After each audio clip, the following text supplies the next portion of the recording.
काहे बनाई हम खाना? भगवान तोरा के हाथ नहीं देले, जा खुद से बना के खा। तू जब बैठ के खाई आल बाबू का काहे? हमार बाबूजी दहेज दे रहे खाना बनाने खातिर। दादा ऐसे काहे ना तू बना के खा।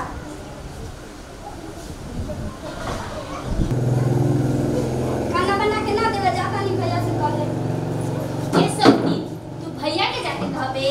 इतना प्यार है तो भैया से बियाह करके काहे ना रहोगे? तो तोहरो के ता भाई रे, तू बियाह करके रह जइते ना, काहे आइले जब बैठे खातिर? हमरे से तू जवान लड़े रे। रुक रुक, तोरा के पता नहीं का कले फिर से बोलता। हम भाई से बियाह के करा जाई। हां, अब तू का करबू? आरती ताबू तोर घर में खाना बना के दे।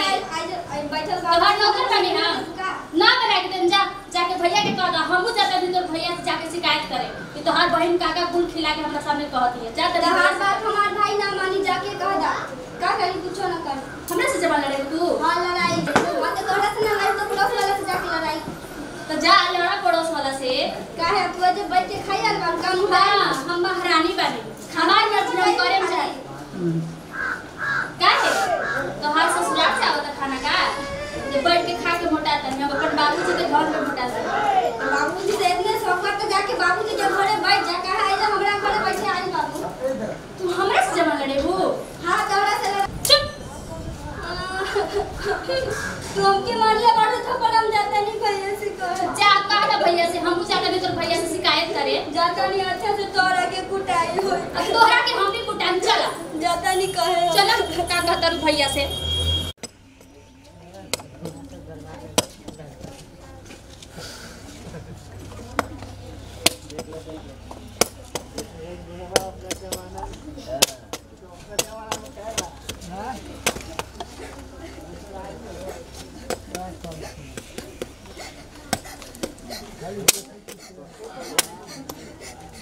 भैया हो। हाँ का बात बा हो? काहे रोता? भैया हो। हाँ का बात बा? बोला बोला। हमके स्कूल जाए के रहलक ह। हाँ। भाभी से कहनी खाना बना के देवे खातिर तो ना देती बिया। हाँ। मार मार के भगा देले बा, कह दिया खुदे बना के खाए खातिर। ई ओकर ई मजाल। हां ओकर तोरा के खाना बना के नहीं खेला सा। ओकरा के तो मार मार के हम खराब कर देब ओकरा के हम। तू चुपा चुपा, हम चलत तानी। एक तो ऐसी हमर रौदा में दिमाग खराब होता।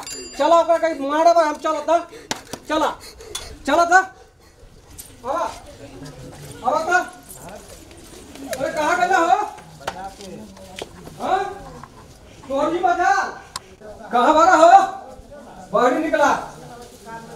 तोहरी मजाल तू एकरा के काहे खातिर मारला ई बतावा। काहे इतना चिल्लाता नहीं रहुआ? काहे इतना चिल्लाता नहीं तू ई बतावा। एकरा के तू काहे खातिर मारला है ई बतावा पहले। पूछी रहुआ काहे खातिर मारला? हम सब पूछ लेवा नहीं। ई बतावा काहे के एकरा के खाना बना के काहे नहीं देला से बतावा। काहे खियाई? इतना बड़का दे लेके टोहला मोहल्ला में घूमी का खाना ना बनाई? एकर पढ़े लिखल के समय बा, सही खाना कैसे बना ई बतावा। हां हम जिंदगी भर खाना बनाते रही। हां ना बने बना तो का करबा? हमरा से ना बनी। कैसे न बनी ई पहले ई बतावा। एकरा के तू मारला काहे खातिर से बतावा। हमरा से जवान लड़े ले तभी हम मानी। तो जवान लड़ाई बिया तो ठीक बा, तो बच्चा बा अभी, पढ़े लिखल के समय बा। अच्छा हां तू पढ़े लिखे के समय बा। हां हां हां हां हमार खाना बनावे के। हां हां हां हम खाना एकरो समय होय ना, एकरो समय होय तो या बनाई खाना। हमरा से खाना ना बनी। न बनी इधर हाथ बाई खुद जाके बना के खाए, हम केकरो नौकर ना बनी। तो ई जबरदस्ती खाना न बनी ना। तोरा के हम काहे खातिर रख ले भैया सो बतावा पहले। घूमे खातिर। घूमे खातिर, सिनेमा देखे खातिर, हाँ। और घर में बैठ के टीवी देखे खातिर रख ले भैया खाली। हां त देखबे। हां पंखा के हवा खा खातिर। हां तू खाना बना के देबा कि ना से बतावा पहले। हम ना देम ना देम ना देम। न देबा ना न देबा ए मारा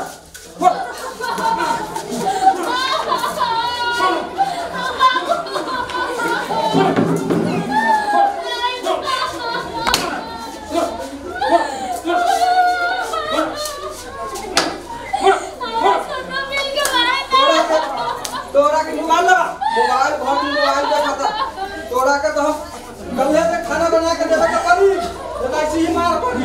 सोचला सोचला सोचला आ तू चुप रहा। एकरा के हम हां गल्ले से तू खाना बना के देबू, समय से स्कूल जाइबू। ठीक बा तू? ठीक बा नु? हाँ, चला चला तू चुप रहा, जा पढ़ा के जा।